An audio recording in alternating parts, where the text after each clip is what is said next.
இது அருமையாக இருக்குது. கொஞ்சம் ஃபன்னாக இருக்குது. சரி ரைட்டு, இதில் எதாவது கிடைக்குதான்னு பார்ப்போம். ரைட்டு சுற்று என்ன போடு. கடவுளே, அருமை. 5000 டைமண்ட் போடு. ஒரு பண்டலை கொடுத்துட்டேன். சூப்பர், அருமை. வரா மாதிரி காய்ஸ், வரா மாதிரி பாய் சுத்து. போடு. எவ்வளோ டோக்கன் எக்ஸ்சேஞ்ச் கொடுக்கணும் நமக்கு? மொத்தத்தில் என்னடா 12 + 12 12 12 × 12. சரி ரைட், ஓகே. கணக்கு வழக்கெல்லாம் சரியாக வராதுட்டே இருக்குது. சரிங்களா, 4 நிமிஷம் ஆச்சு. கூட இந்த கண்ணையும் கொடுத்துட்டேன். சூப்பர், வேற மாதிரி எக்ஸ்சேஞ்ச் பண்ண தேவையில்லை. அருமை. டக்கு டக்கு டேரக்டாக நம்ம அதை சுற்ற இங்கே வாரு. ஓடு. அடுத்த ஒரு பண்டல். சூப்பர். டக்கு டக்குன்னு ஸ்கிப் கொடுப்போம். வாரு, அடுத்த ஒரு பண்டல் கொடுத்துட்டா சுற்றி எடுப்போம். வாரு வாரு. அடுத்து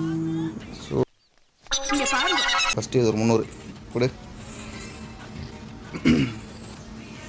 முடிவு எடுத்தாச்சு, எக்ஸ்சேஞ்ச் பண்ணுவோம். மறக்காமல் ஃபுல் வீடியோ லிங்க் பயோவில் இருக்குது, உள்ளே போய் பாருங்கள்.